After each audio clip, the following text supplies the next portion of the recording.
Olá, seja muito bem-vindo ao Fora de Si.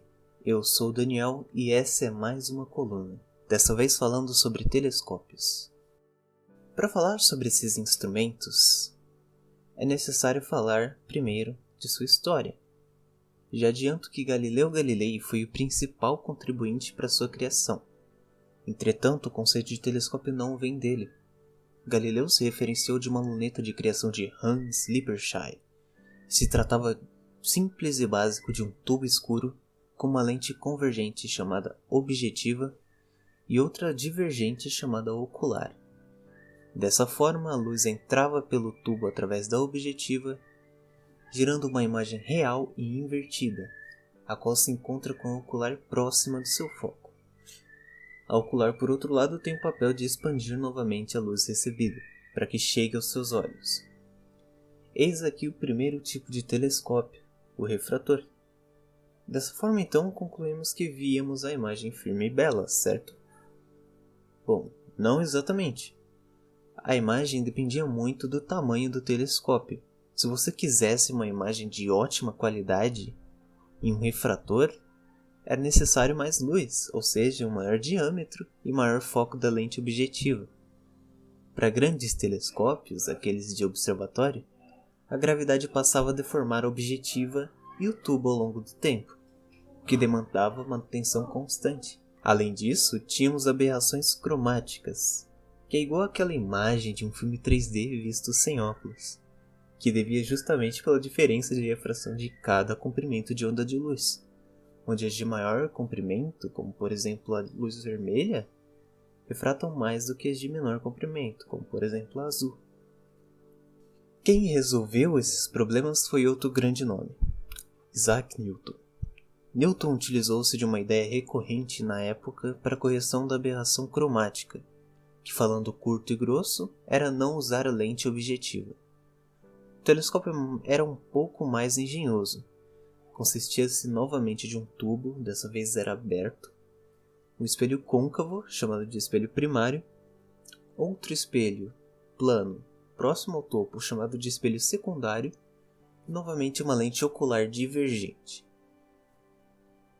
Dessa forma, a luz entrava pelo tubo e refletia no espelho primário, que ficava no fundo do tubo. Então, essa luz convergia até o espelho secundário, que ficava virado a 45 graus em relação ao tubo, para que transmitisse a imagem para o lado, onde ficava a ocular, que expandia a imagem novamente e chegava ao olho humano. Eis aí o primeiro telescópio refletor, o telescópio newtoniano.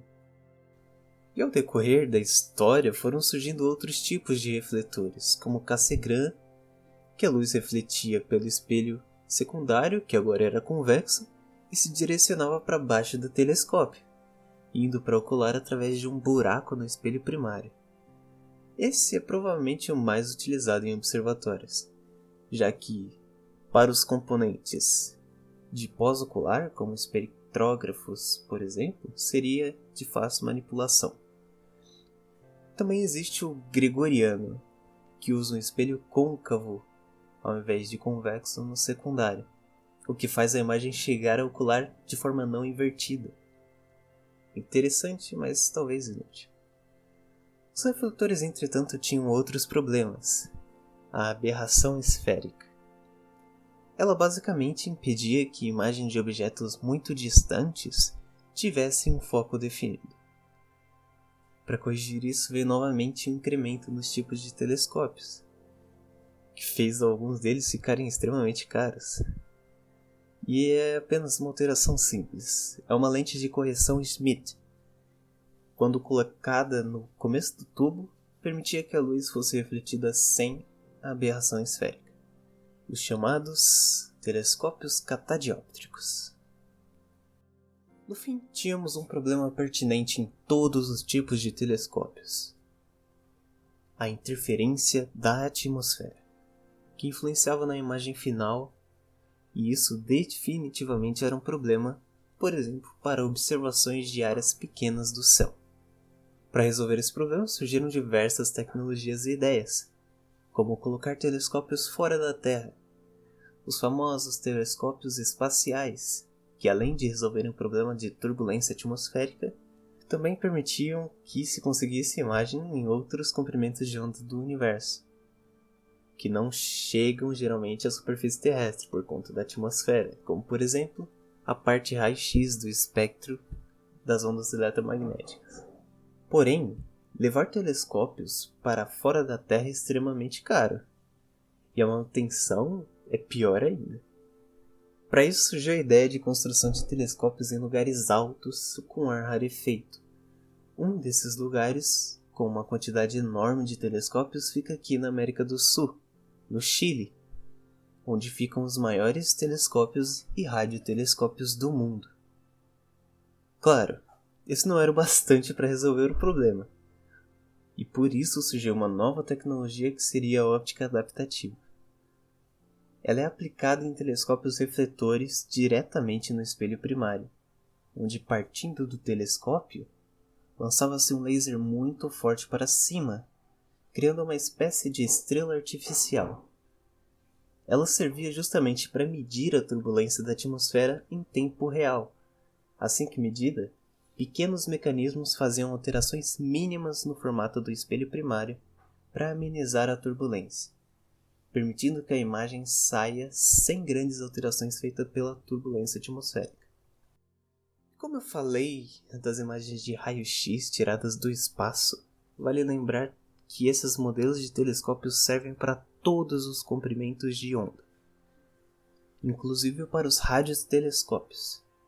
E se por acaso você ainda usar uma TV normal ou a cabo, é possível que você tenha uma antena parabólica aí na sua casa.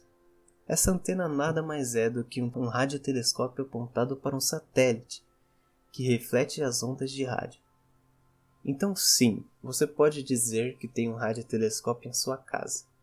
E não dá para ver muita coisa além de tela quente na Globo. Um bom e triste exemplo de radiotelescópio é o Grande Radiotelescópio de Arecibo, que já foi considerado o maior telescópio do mundo por bastante tempo, e que por falta de verba, e consequentemente falta de manutenção, acabou sendo desativado e destruído alguns dias atrás. Nota da edição. Você percebeu que o Daniel falou sobre o acidente de Arecibo falando como se ele tivesse acontecido há alguns dias. E, de fato, quando ele gravou, tinha acontecido há alguns dias. Entretanto, essa coluna ela foi gravada há muitos meses e ela está há muitos meses na geladeira para nós postarmos. Então, desconsidere isso e aproveite o resto da coluna. Bom, essa foi a coluna de hoje. Eu espero que você tenha gostado. Há muitos outros pontos sobre telescópios que não foi falado nessa coluna, mas como objetivo principal é incentivar a curiosidade de você, espero que queira correr atrás de mais informações.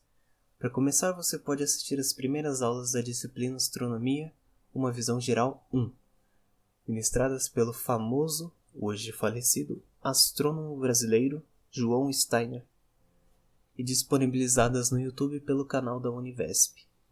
Além disso, no nosso Twitter há diversos materiais para aprofundamento. É isso, eu vou ficando por aqui. Eu faço disposto a responder qualquer dúvida que tiver. Até mais.